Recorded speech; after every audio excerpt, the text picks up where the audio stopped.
here we are at the end of July. Anybody else panicking yet? So I follow all kinds of teacher hashtags on Instagram, and it just seems like so many Insta teachers just have like their crap together, and it just feels, I don't know, am I like the only person feeling this way, that it's like, hey, it's the end of July, kind of getting a little anxious about things.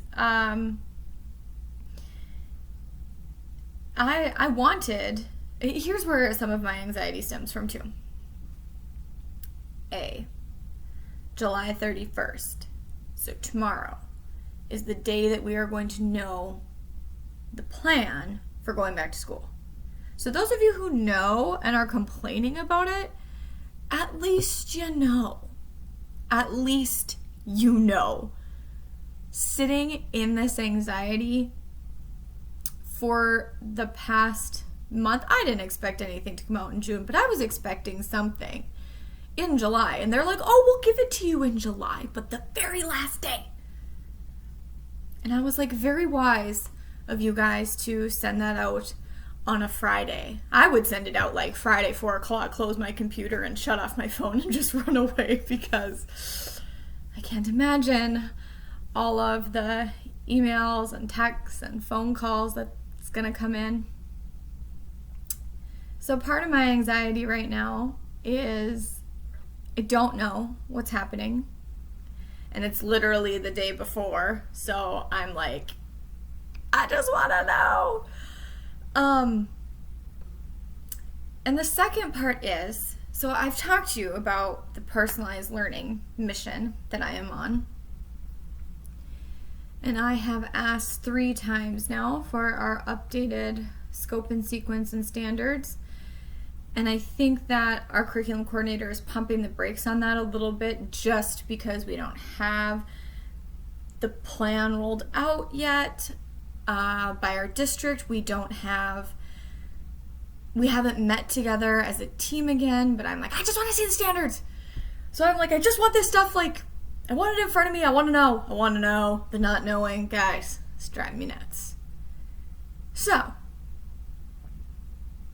I'm Nicole with Dear Teacher Instructional Coaching, and instead of giving you, well, I mean, I guess that was a personalized learning update. Here's the update. I'm nowhere.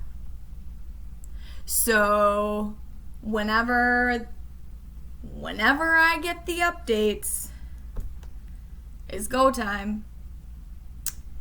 I have, to try to compensate a little bit for this whole not knowing thing, is I have looked back at what our scope and sequence was last year and what we've talked about at curriculum meetings so far. So I'm starting to get like a base of, I'm pretty sure these are the standards. I don't want to build too much around them quite yet, just because I just don't want to take it all away. But I have looked at that, and I've got some things rolling around in my brain. I'm just not really putting anything on paper yet. Permanently on paper yet, I suppose, just because I don't have the final stuff yet. So there's your personalized learning update. I'm hanging out in limbo. So today, I thought I'd talk to you about 2 books instead. First one is a teachery book. So if you're only chilling out with me for the teachery stuff, then we're going to talk teacher book. So I read this summer Teach Like Finland by Timothy D. Walker. And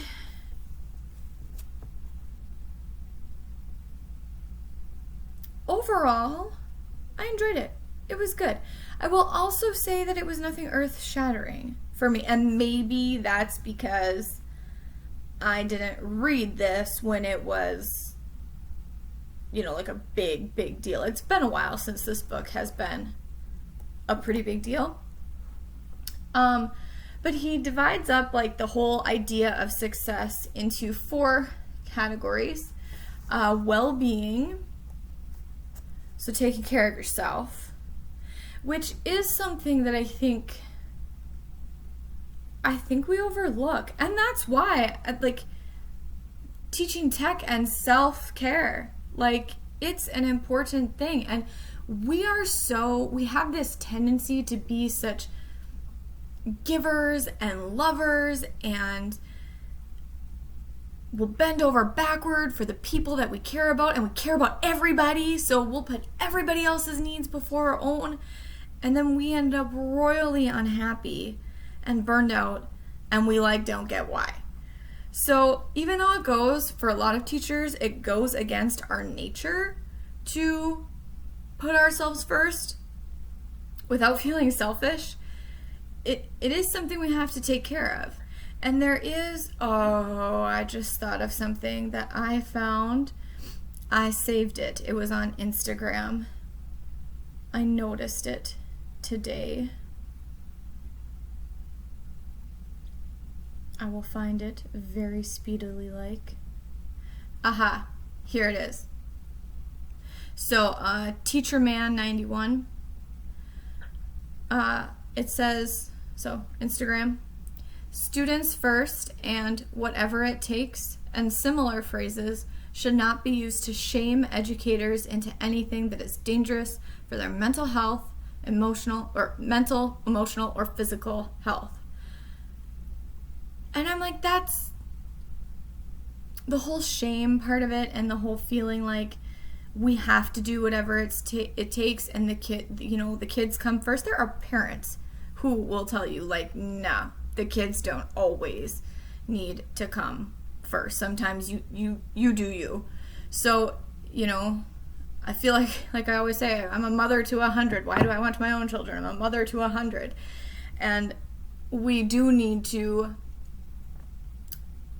take care of ourselves and make sure that our well-being, mental, physical, emotional, are all in check before we can take care of our littles.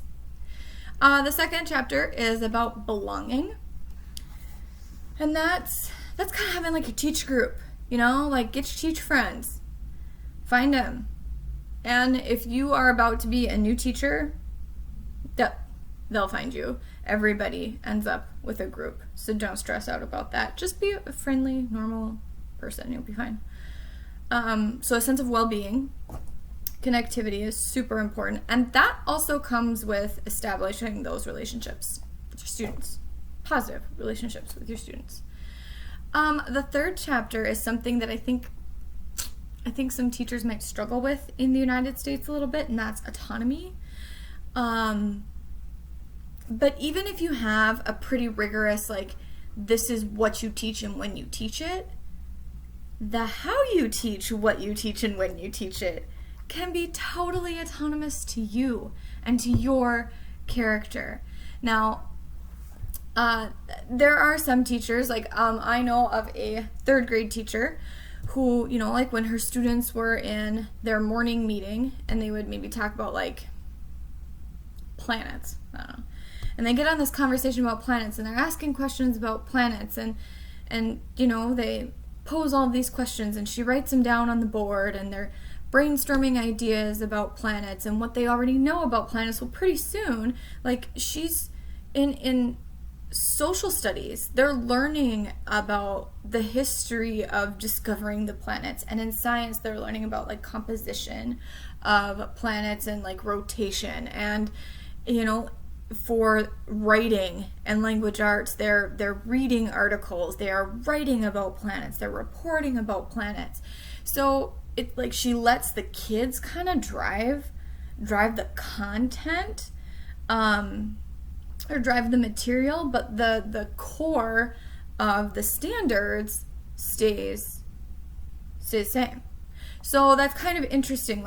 That is a lot of autonomy and a lot of trust right there in that teacher, but she's phenomenal. So there you go.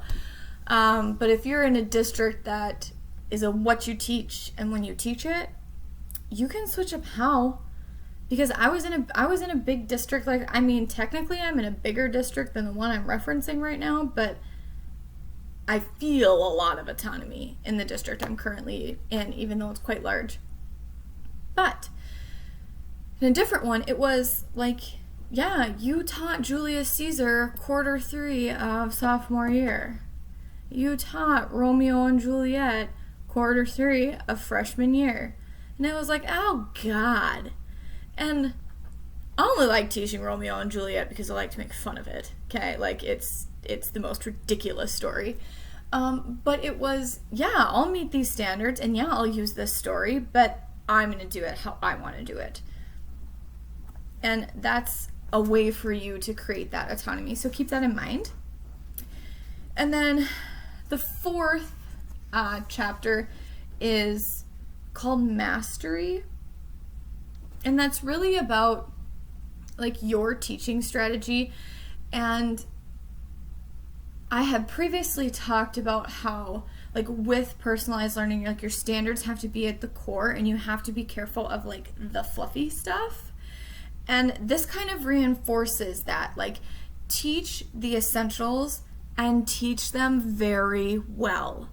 Like, prove that these kiddos have it. That those like essential skills. So and talking about like there is a lot to be said. I thought it was kind of interesting because he was talking about how there is a lot to be said for lecture, like that is a primary form of how students in Finland receive their information.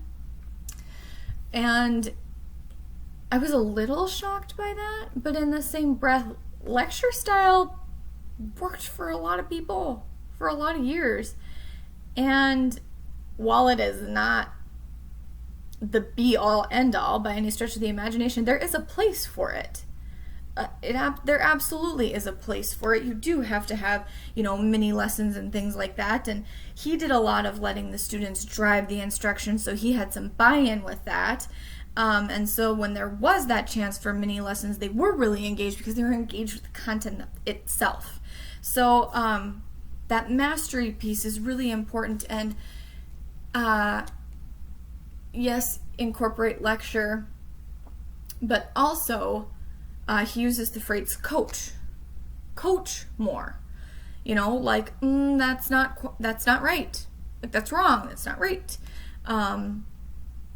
You need to relook at this formula. I think about my experience as a coach, and I mean, what he said really resonated with me because I think a lot of my teaching is simply coaching. I am not going to, and the beautiful part is with language arts and writing, there really isn't like an answer. Like, you gotta support yourself, and you need to use evidence, you need to research, and there's nothing like wrong. It's not like math and solving for an equation and it's either right or it's wrong. There's a lot of gray area in language arts. So I feel like it's the coaching of the skill rather than the content when it comes to language arts curriculum. And he also mentioned it is like you're a guide. You're not the human dictionary. You're not Google. You're not there to provide all of the answers all of the time. And there's been times that like students will ask me questions and I'll say, oh, that is really an interesting question. We should try to find the answer. To some of my older students when I was teaching high school, I'll never forget, they would be typing away on their computers and they'd be like, Miss Nelson, and then they asked me a question and I was like, what year did blah blah blah blah blah happen? And I'm like, you have the world at your fingertips and you're asking me about it. Like, guys, I don't do dates in history. Not my thing. So it's kind of funny because eventually they're just like, I'm gonna look this up, and I'm like, okay, go for it. But coaching them and not always just giving them those answers. So having that mastery piece too. So like I said, there wasn't anything like totally earth-shattering, but it was a lot of like reinforcement. And if you're feeling like you have lost the joy of teaching, get yourself this book. Because he mentioned, here's one of my big takeaways with the whole joy aspect, was he's like, I think he said something like, get into the wild or go explore the wilderness or something like that. And I was like, okay, well, it's like snowy and ishy here for a lot of, the school year. So it was like, how can you bring nature in? And I've really done a lot of thinking about that, and I've talked about that a little bit. That was even one of my recommendations for when you are adjusting your work space, your work environment, is bringing in some greenery, bringing in some nature. And I've got a cute little pot of succulents now that's sitting in here in my office that I can, it's right in my line of sight. So I like having that little piece of nature, and I've got actually a nice big window over here, if you can't tell the way the lighting is. And I can see our shrubs out here, I can see the blue sky, I can see trees. I have that coming in. And so I was thinking about, even in my classroom, getting, some succulents or evergreen type shrubs that could easily go into my classroom. So that was actually something I got out of here that made me think a lot of, okay, well, if I can't go be outside, how can I bring outside in? Still recommended. It's not a difficult read, and it's not like super lengthy. I mean, it's not like Teach Like a Pirate and it's really thin, but it's not bad. The next one. So that's the teacher book. Second book is a for fun book, but this was like a Barnes & Noble young adult book club book. The Ballad of Songbirds and Snakes by Suzanne Collins. And hopefully you know who that is, but if you don't, she wrote the Hunger Games trilogy. Now, some of you are like, oh my god, I love the Hunger Games, that's so awesome that she wrote another book. And some of you are probably like, ew, I did not appreciate the way she ended that series. I'm in the middle there. Like, I loved the book, The Hunger Games. I was like, yes, we have like an hour era dystopian novel. Like, yes. And then it went from like awesome to good to like only okay in my book. And that's just personal opinion. But this, okay, silly me, I originally thought that this was like a follow-up, like years later. And then as I was reading, it was like the 10th annual Hunger Games. And I was like, oh, this is before all of that. And it's hard because like they talk about a war, and I was like, oh my gosh, there was another, like, is this the final result of like the war that was going on? Like, was there another war afterwards? And then when I read like the 10th annual Hunger Games, I was like, oh no, this was the war that caused the Hunger Games to start. That's the war they're referencing. So so you guys remember President Snow? This President Snow story. Pretty much. And you'll see it's quite a bit thicker than any of the Hunger Games novels. And after I got over my like confusion with where this fell, and who I thought maybe this was like President Snow's like grandson or something, but nope, this is President Snow. And you see him when he is like a 17-year-old boy and in the academy. So he's going to school, and he ends up having to mentor somebody. He mentors somebody from District 12, and like the war was going on when he was very young, and his father was killed in the war, and there was all this fallout, and his family is having struggles right now, and he puts on this pretense that they're not. And it's so, like, his relationships and then how he develops as a character and the situations that he's put in, and then the choices that he makes along with those situations that he's put in, and then his rationale behind those choices. And it's just so interesting to see him develop as a character, and you're like, dang it, I like kind of get it with him. And so I really appreciated this novel. The ending got pretty intense pretty fast, and I wasn't quite sure exactly if I was going to enjoy the direction that she was like, really, this is gonna be a catching fire all over again, isn't it? But at the end of it, I was like, you know what? That makes sense. It makes sense. And so it was, I digress. It was a really great novel. It was well written. And so my kind of point is, if you're a Hunger Games fan, you will like this book. And even if you didn't particularly care for how the trilogy ended, this is still a really good read and quite well written. So those are my 2 books. I am going to 100% have something for you as far as my progress with personalized learning, because I just got to forge ahead with it. It is the end of July.